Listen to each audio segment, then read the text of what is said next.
कि जब हेमंत सोरेन जी जेल जाते हैं तो आदिवासी समाज का अपमान है, लेकिन चंपई सोरेन को मुख्यमंत्री से हटाया गया तो क्या उसको अपमान नहीं है?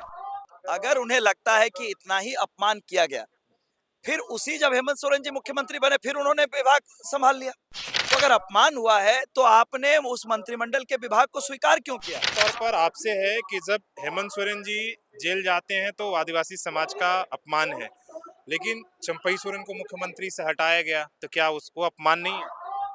बोलो, जिस तरीके से उन्होंने कहा कि हमें अपमानित करके आपने रुला का हटाया।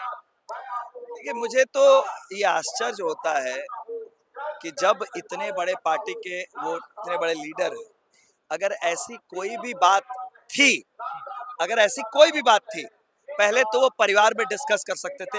हेमंत जी के साथ उन्हें बैठकर बात करने में भी कोई दिक्कत नहीं। और दूसरी बात, अगर उन्हें लगता है कि इतना ही अपमान किया गया, फिर उसी जब हेमंत सोरेन जी मुख्यमंत्री बने फिर उन्होंने विभाग संभाल लिया।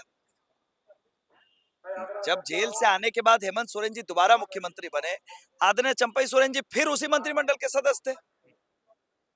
तो अगर अपमान हुआ है तो आपने उस मंत्रिमंडल के विभाग को स्वीकार क्यों किया? आपको सीधे तौर पर कहना चाहिए था मेरी राहें अलग हो चुकी हैं, मुझे कोई मंत्रिमंडल नहीं चाहिए। आपने आपके हटने के बाद जो नया मंत्रिमंडल बना आप उसमें भी मंत्री थे। ये तो जब सारा ताना बाना बन गया, सारा फसाना तैयार हो गया, असम के इशारे पर या दिल्ली के इशारे पर, जिसके भी इशारे पर हुआ हो, पूरा खाका बना, अफवाहें उड़ाई गई कि इतने विधायक लेकर जा रहे हैं, इतने विधायक लेकर जा रहे हैं। उसके बाद जब असलियत सामने आई, तब अब कहा जा रहा है कि मेरा अपमान हुआ।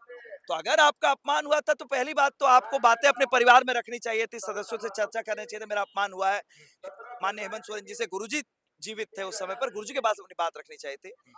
और दूसरा कि उसी मंत्रिमंडल में आपने मंत्री पद कैसे संभाल लिया, विभाग कैसे आपने संभाल लिया? दूसरा सवाल, मुख्यमंत्री ने जिस तरह से कल कहा कि भाई खाया पिया जेएमएम का बैल शब्द का, वो भी तो भाई आदिवासियों का सोच के आप प्रति क्या रखते हैं, वो भी तो एक अपमान है कि आपने हमें बैल कह दिया। देखिए, एक वो एक सिंबॉलिक स्टेटमेंट है, एक आप कह सकते हैं प्रतीकात्मक वो बयान है। वो लिटरल मीनिंग उसकी नहीं होती है, प्रतीकात्मक तरीके से बहुत सारी बातें बोली जाती हैं। उन्होंने बस यही कहा कि जिस संगठन ने आदरणीय चंपई सोरेन जी को इतना बड़ा लीडर बनाया, बाबूलाल सोरेन जी को केंद्रीय महासचिव का पद दिया, माननीय चंपई सोरेन जी को मुख्यमंत्री बनाया, तो ये माननीय मुख्यमंत्री महोदय की पीड़ा है हेमंत सोरेन जी की, जो उन्होंने बयान की।